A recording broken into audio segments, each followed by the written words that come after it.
So can I just get a bit of understanding of who I'm speaking to make sure it's relevant? Who's using Instagram already?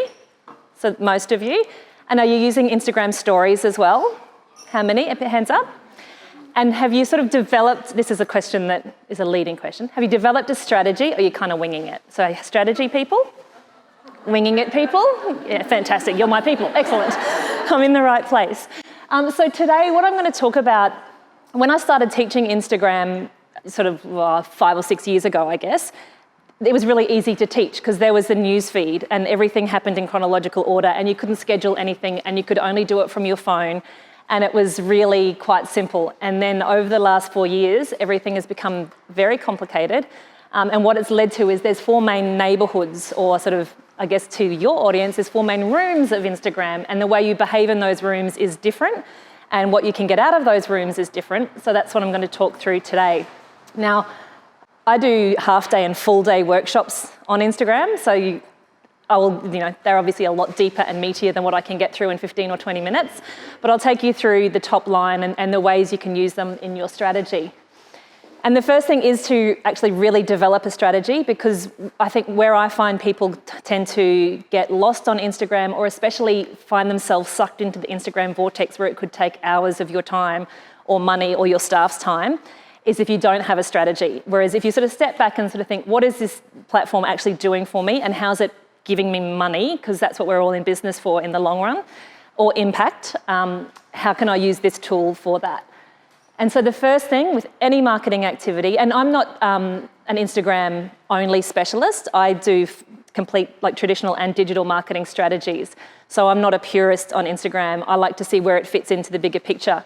But for any tool that I was teaching you, any activity, it's who are you talking to? Who is your target audience? And not necessarily who's engaging with your content, because you could be engaging with each other's content and you're not going to book each other. Who is your target audience that will actually pay your bills and who will book you and move your business forward? What do they like? Where do they hang out? What do they talk about? And most importantly, what are their biggest frustrations and their biggest problems, and how do you solve them? And if you can really nail that down, the rest of your marketing is actually so much easier. Because, and I heard a quote, I was reminded of a quote, I've heard it before, but it's you're better to be everything to someone than something to everyone. So if you really go, it is these people who they are, I don't know, they're moving out of their first home, they're upgrading into their second home, they're trying to get the best price to move into a different suburb. If you know exactly what they're trying to do, you can speak to them. And if you can get your content to the point where your target audience is going, it's like she's in my head, it's like she's got a camera in my room, then that's when you really get great results.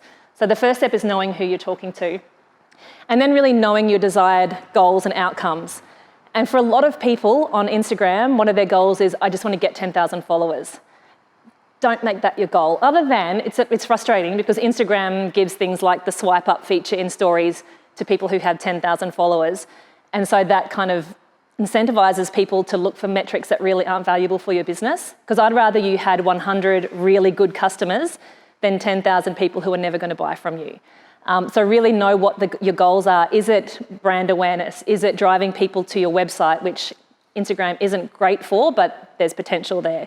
But is it getting known as an authority in your industry, so that if someone thinks about staging their property, you're the first person that comes to mind? Really think about what your goals are and know those before you get started. Now see this? This is the slide I was saying is complicated.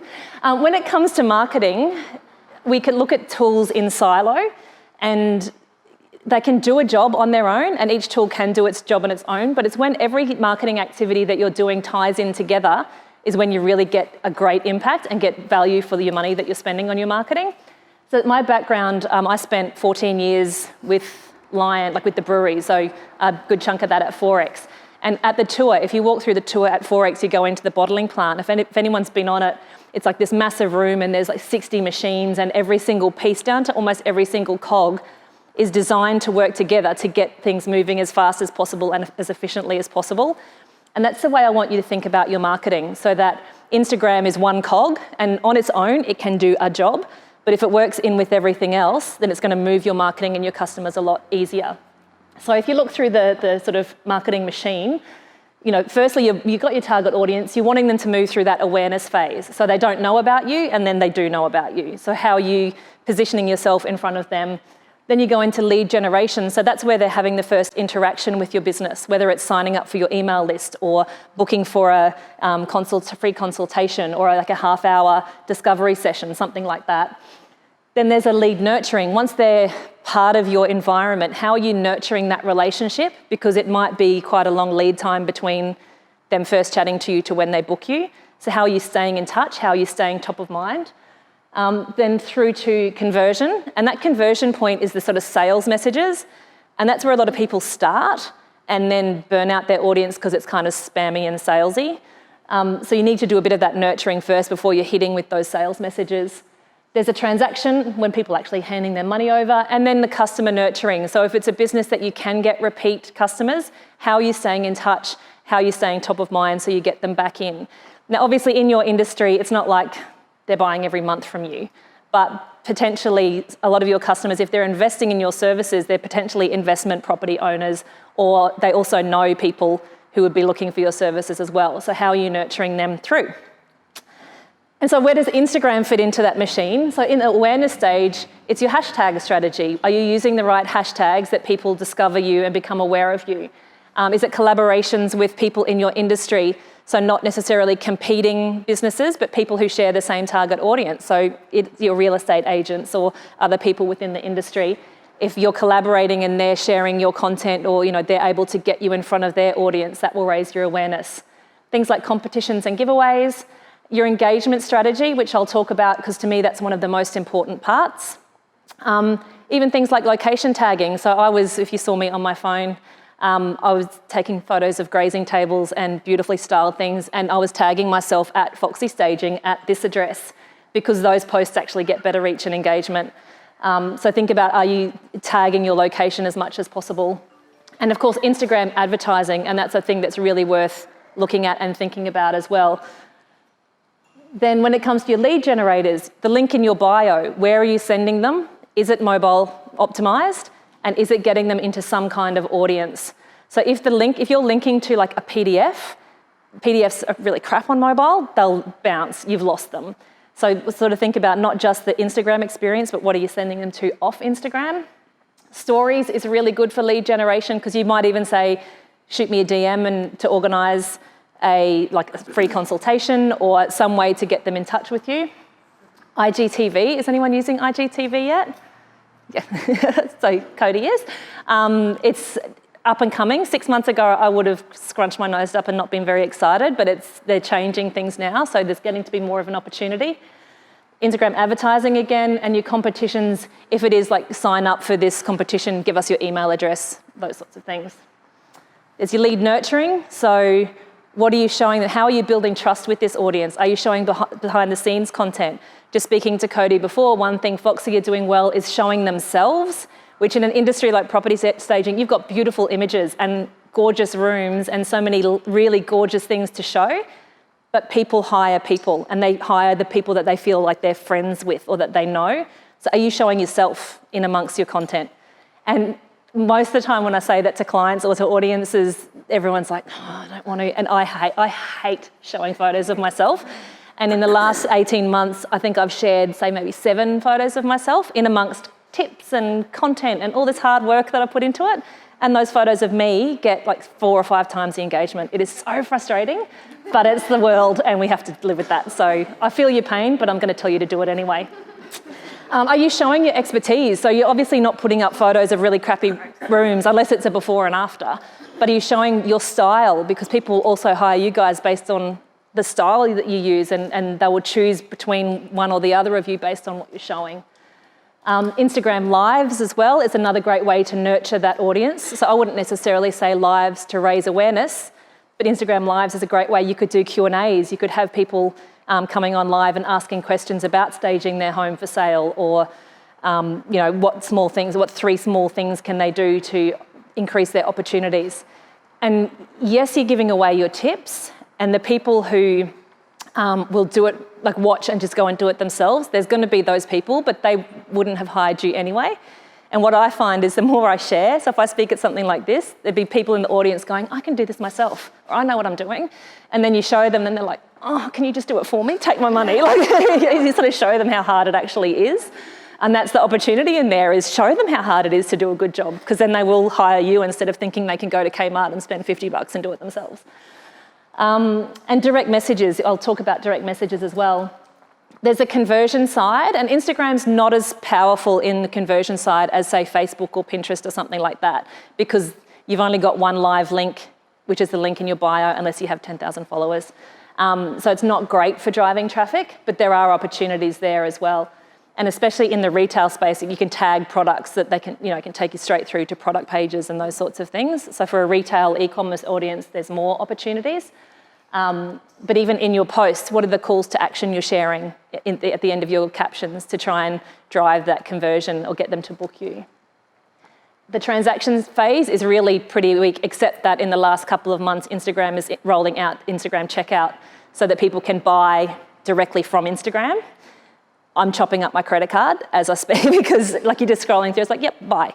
And you'll find you buy things, especially if it's linked to Afterpay, then we're all stuffed.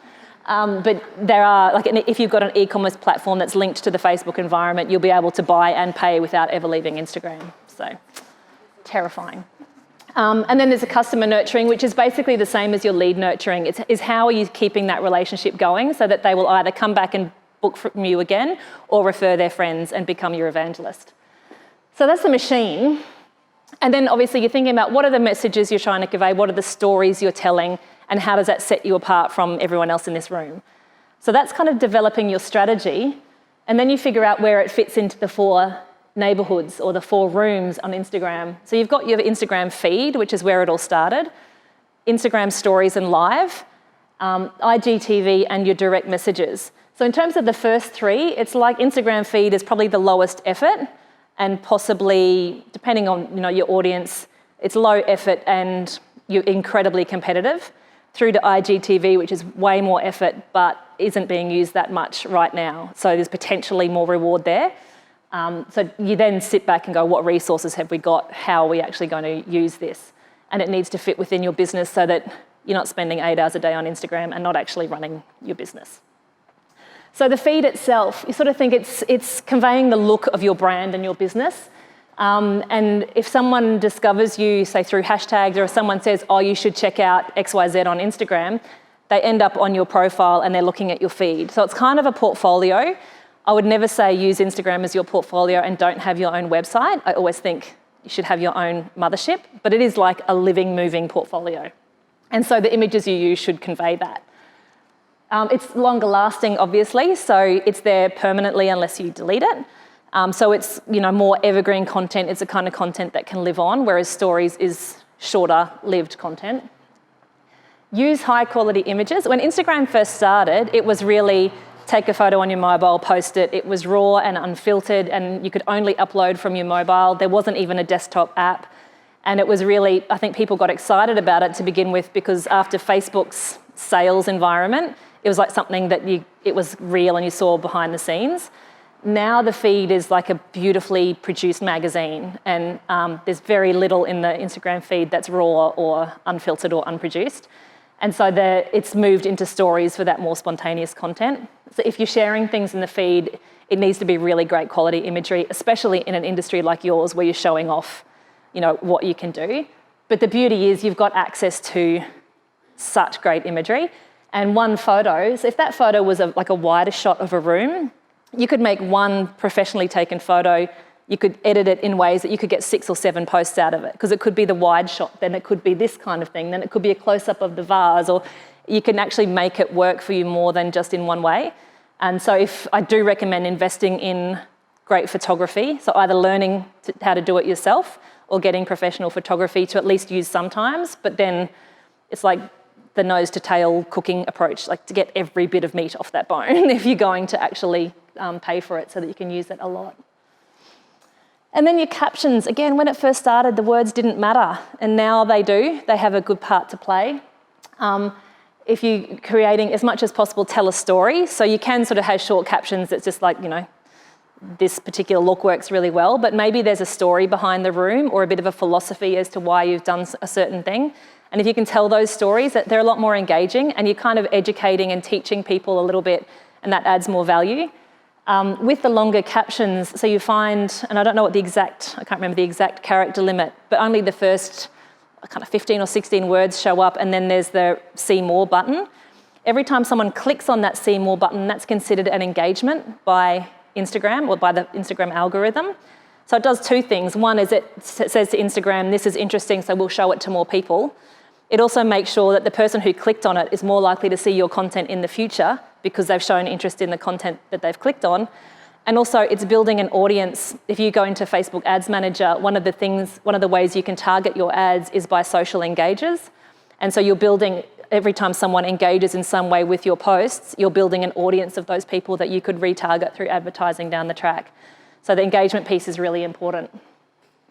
So the call to action, so if you could you'll notice a lot of people will do here's some information, but what's your favourite colour? Or, type an emoji to show me how you're feeling today, or fill in the blank to these. What those people are doing are trying to build that engagement audience for those three reasons. So every now and again, it's worth making sure that your posts do create some engagement or conversation.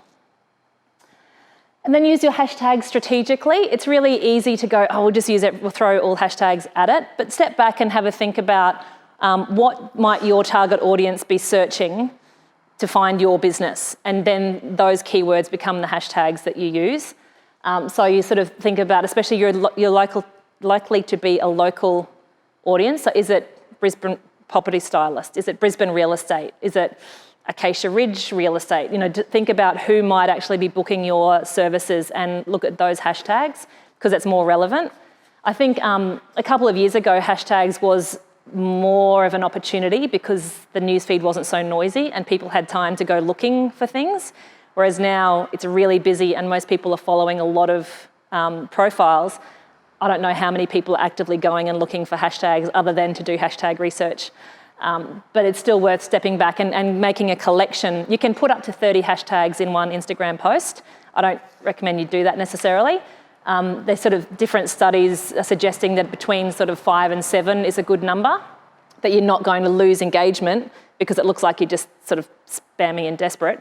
But it's enough to get it out there. So test that for your audience though. In fact, everything I tell you tonight, test it with your audience because every audience is different. But do have a think about what I recommend if I've got an iPhone, and so what I do is have in my notes, I've got a collection of 5 or 6 different groupings of hashtags, and I'll just copy and paste them in. So you don't use the same one every single time, the same group, and you just mix it up a little bit. And also tag people and locations. So Instagram posts with a location tag, so up the top where it says this one's Palmerston North, with a location tag gets 79% more engagement than those without. So wherever possible, put a location in. Now I work from home, so I'm not tagging, I don't want people to know where my home is, but I'll use Brisbane, Australia on posts because it increases engagement, but also it potentially puts your posts into the feed of that location. So it's worth really thinking about that. So obviously if you're at a private residence, then be careful about how you're tagging it so that you're not giving away that residence's address, but as much as possible try and use locations. Or if you're working with a particular real estate agent, tag them in as well. They get a notification that you're supporting their business, and it also posts with people tagged also tend to get higher reach and engagement. So think about who you're collaborating with. And when we're talking about engagement, so there's first the engagement on your own posts. So if someone comments, reply back. What it does, the Instagram and Facebook algorithms, they want to see, Mark Zuckerberg keeps using the term meaningful social interactions. So they want to see conversations happening. And if someone comments on your post, it's really great to reply back, and ideally in a way that invites them to comment back and sees a bit of a back and forth. If you can get that happening, then Instagram looks and says, this is a valuable post, so we'll show more people. And again, the person who's having the conversation will see more of your posts in the future because they're interacting. And ideally, if you can, keep an eye on the first 30 minutes to an hour after you've posted, because it's that initial period where Instagram's looking, saying, how valuable is this or not?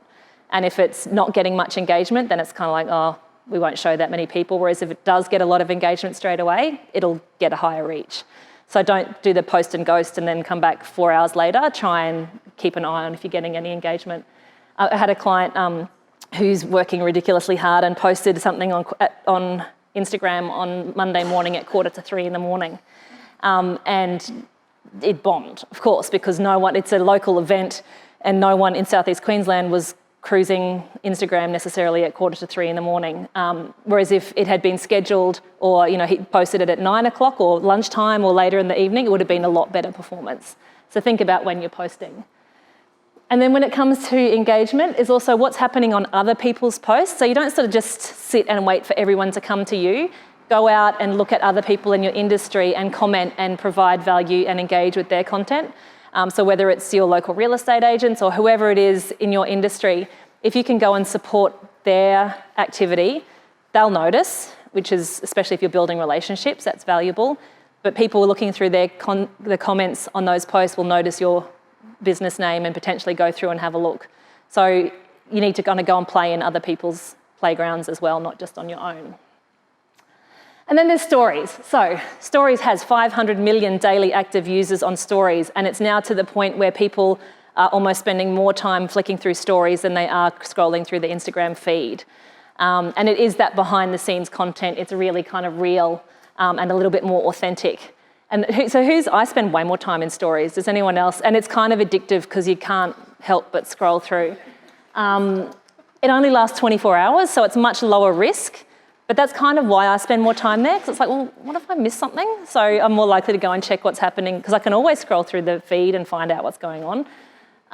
So it's better, but it's for that really timely or seasonal stuff or things. If it's, a short-term piece of information, it's a great place to put it.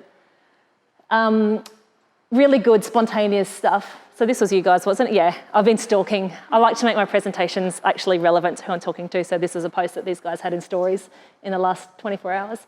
But it was putting these heaters together. And I was thinking, it's in a warehouse and how cold is it going to be tonight? But I knew that there was going to be heaters because I had seen a story saying that they couldn't put the heaters together. It took you an hour. An hour, yeah, there you go. But it's that sort of stuff that kind of shows you're real, and it shows a little bit of humour and a little bit of personality. And again, it's a dumb phenomenon, but if people feel like... So I kind of felt like I knew Cody before I walked in here tonight because I had seen him there was some stories and there was some video in his feed.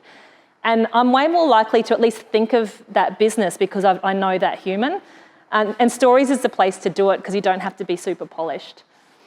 And so really, the human side, people will always buy from humans. It goes back to that thing, photos of me will not help your business in any way compared to tips that I might share, but still people like to see photos.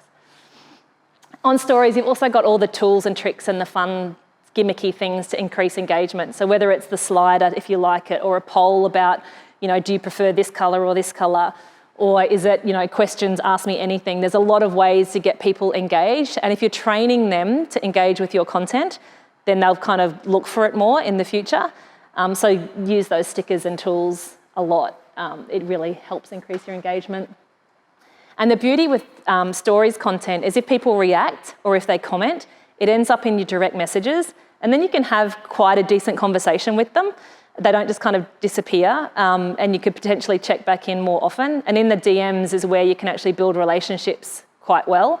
So to me, that's another really good thing. Even if you don't have the 10,000 followers, was to get the swipe up. But if you sort of say, if anyone's got a question, hit me up in DMs and I'll get back to you, you're then starting a conversation. And people are trained to be in their DMs to speak to friends and family and people they care about.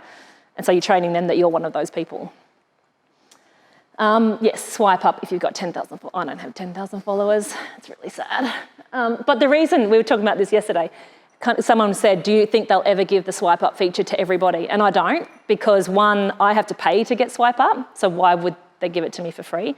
And the reason they've given it to people with 10,000 followers or more, my opinion, is it's those people who drive Instagram's growth, because they bring people in. They're the ones who've got lots of content. They're the ones who are getting so much attention. So the people with 10,000 followers or more are helping grow the Instagram platform. So people like me with my 1,967 followers or whatever it is want to be there and will pay to get the attention.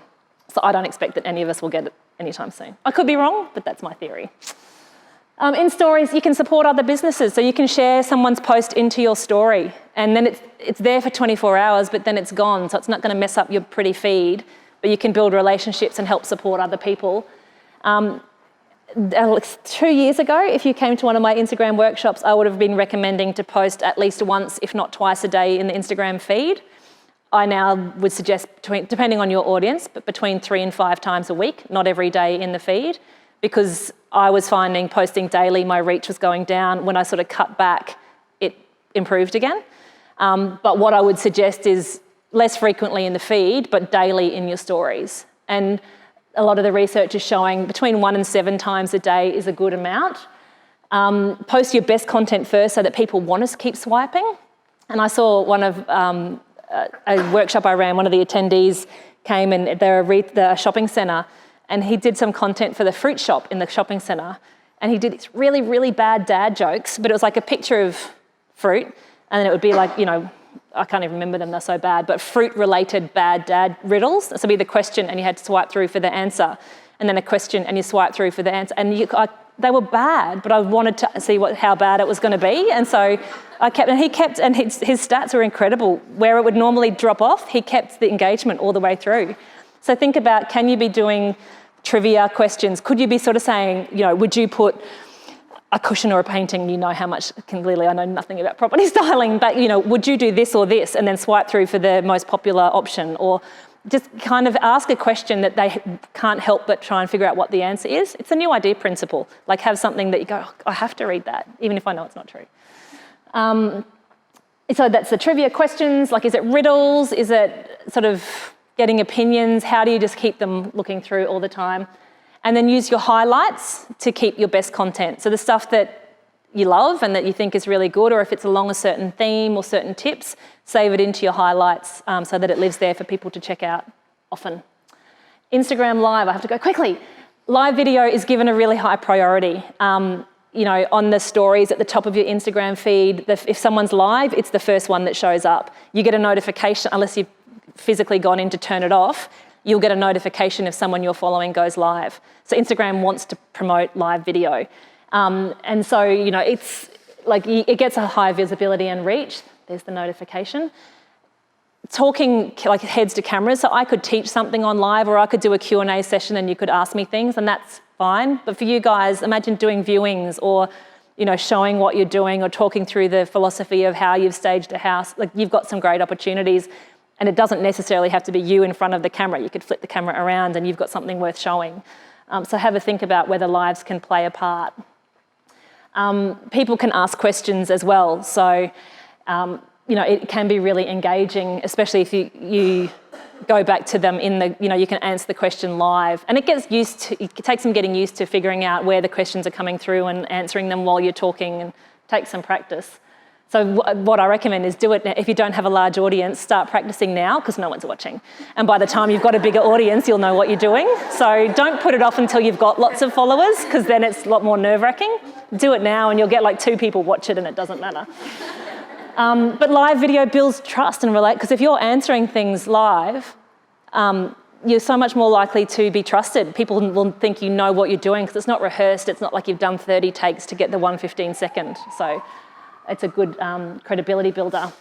So a few ways that you could use lives. You could interview guests, do Q&As, those sorts of things.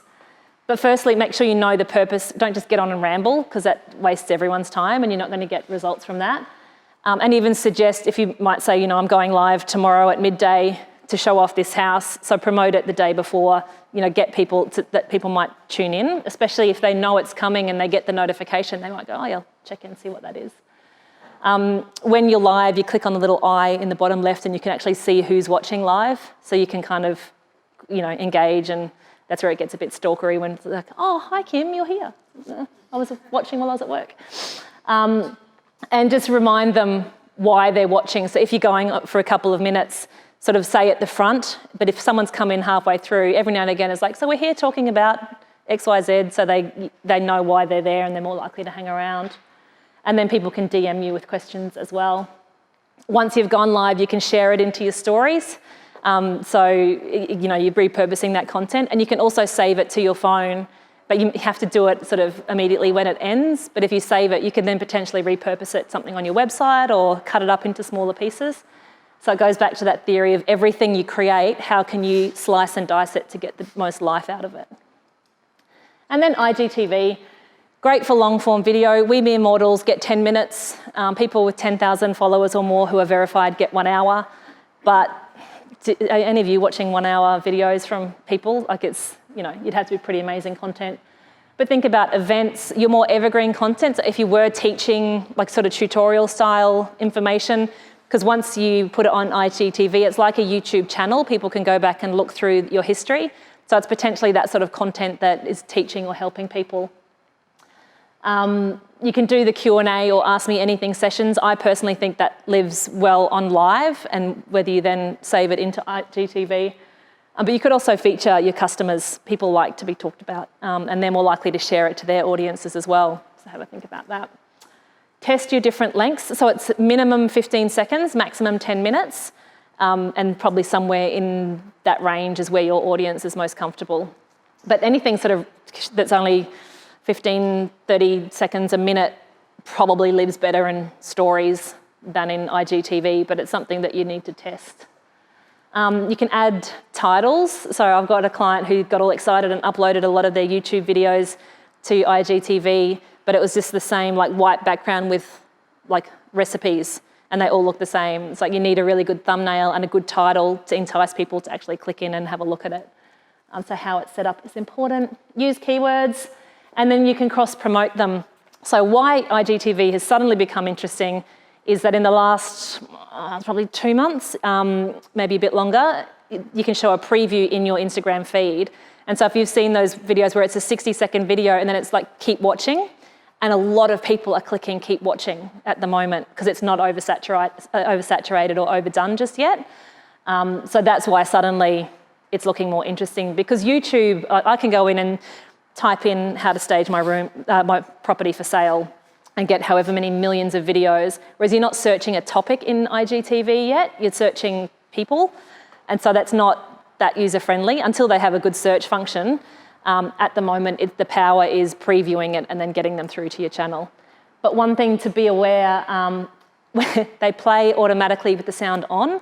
So don't start off your video with this like loud blaring, because they'll just swipe past and try and shut you down, because usually people are either at work or on a bus or 6 o'clock in the morning when you don't want your kids to know you're quite awake yet, but you're watching videos and you don't. As soon as that plays really loudly, they know you're awake. And so try and keep it like ease into the sound. And again, include the most important information up front, because most people will give you a couple of seconds before they move on, so they need to know why they want to stick around. But one of the benefits in IGTV is that the links in there are clickable. So whereas in Instagram, anywhere else, they're not, other than your profile. In the description on IGTV, if you put a link in there, it can be clicked. The problem at the moment, from what I can see, is that Instagram users aren't used to things being clickable, so they don't necessarily know it yet because it's not really obvious. So it's almost, you would need to say, like, click the link in the description. You need to kind of give them that prompt. And then direct messages, pay attention to your direct messages, because it's built that if someone sends you a message, that's an engagement. You can potentially advertise to them down the track, but it's also about the relationships. If someone's taking the time to message you, like they're a good potential lead. And you can respond, so you can take photos and in direct message responses. If you hold the button down, you can do a quick video. So even if someone sends you a message, you could reply by a video message, which is, again, then they feel like they know you. So I think it's really worth trying. You can leave voice messages. You can add GIFs in. The little 3 dots, you can actually create canned responses or kind of auto-save responses that you put a shortcut. So if you get the same questions all the time, set up these quick replies, because then you can just hit a button and the reply is sent straight away. So definitely use that tool. And just think about how, like, is it customer service? Is it customer care? Can you build relationships by actually messaging other people? How can you use DMs? Even though they're out of the public eye, that's actually one of the things that makes them most powerful. So that's the overview of the 4 rooms, and that's kind of how it all works. If you need any help, this is kind of where you can find me, and I can do sort of 1 hour pick your brain sessions or audits or anything like that if you need any help. making sense of it for your business. That was probably way longer than it should have been, sorry, but It was really interesting. there you go. Lots of questions. And I'll be here if you want to have any questions afterwards. Yeah. Thanks, Kim.